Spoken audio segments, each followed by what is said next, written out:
சென்னை மாநகராட்சி சார்பில் மணலியில் கட்டப்பட்டுள்ள மேம்பாலத்தை பொதுமக்கள் பயன்பாட்டிற்காக முதலமைச்சர் திறந்து வைத்து வருகிறார். அதனை நேரலையில் பார்க்கலாம். மேம்பாலம் அமைக்கும் பணிக்கு இன்று அடிக்கல் நாட்டப்படுகிறது. கூடுதல் தகவல்களோடு செய்தியாளர் வேல்முருகன் இணைந்திருக்கிறார். அவரிடம் பேசலாம்.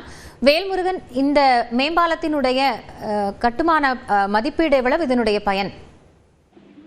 காயத்ரி, குறிப்பாக தமிழ்நாடு முதலமைச்சர் தினசரி பல்வேறு திட்டங்களை துவங்கி வைக்கக்கூடிய வகையில பல்வேறு நிகழ்ச்சியில பங்கேற்று வரக்கூடிய சூழல்ல தற்போது வடசென்னையினுடைய 25 ஆண்டுகால கோரிக்கைகளை மிக முக்கியமாக இந்த மணலி சாலை கொருக்குப்பேட்டை எண்ணூர் நெடுஞ்சாலையை இணைக்கக்கூடிய வகையில புதிதாக தற்போது சந்திக்கடவுல 75 கோடி ரூபாய் செலவுல தற்போது புதிதாக கட்டப்பட உள்ள மேம்பாலத்திற்கு அடிக்கலை நாட்டியிருக்கிறார்.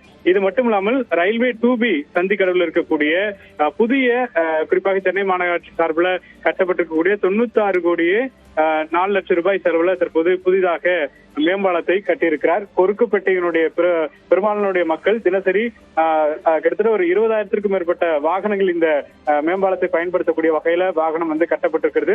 எப்பொழுதுமே குறுகிய சாலையாக இருக்கக்கூடிய வடசென்னையினுடைய பெரும்பாலான பகுதியில போக்குவரத்து பாதிப்பு அப்படிங்கிறது காலை மற்றும் மாலை நேரங்களில் ஏற்படக்கூடிய சூழல்ல சுமார் 25 ஆண்டுகளுக்கு மேலாக இந்த ரயில்வே மேம்பாலத்தை கடக்கக்கூடிய வகையில குறிப்பாக பாலங்கள் அமைக்க வேண்டும் என்று கோரிக்கைகள் எழுந்தது. இந்த நிலையில் தமிழ்நாடு முதலமைச்சர் தற்போது இந்த பாலத்தை குறிப்பாக கொருக்குப்பேட்டை மக்களுக்காக தற்போது கட்டி முடிக்கப்பட்டு அது திறந்து வைத்திருக்கிறார். இனி இந்த சாலையை பயன்படுத்தக்கூடிய மக்கள் சுமார் அரை மணி நேரத்திற்கு மேலாக சுற்றி செல்லக்கூடிய ரயில் பாலத்தை சுற்றி செல்லக்கூடிய வகையில இருந்த அந்த போக்குவரத்து பாதிப்பை கடந்து சுமார் 5 நிமிடத்திலேயே இந்த பாலத்தின் வழியாக கடக்கக்கூடிய வகையில இந்த பாலமான திறக்கப்பட்டிருக்கிறது. காயத்ரி, நன்றி வேல்முருகன், விவரங்களை வழங்கியமைக்காக.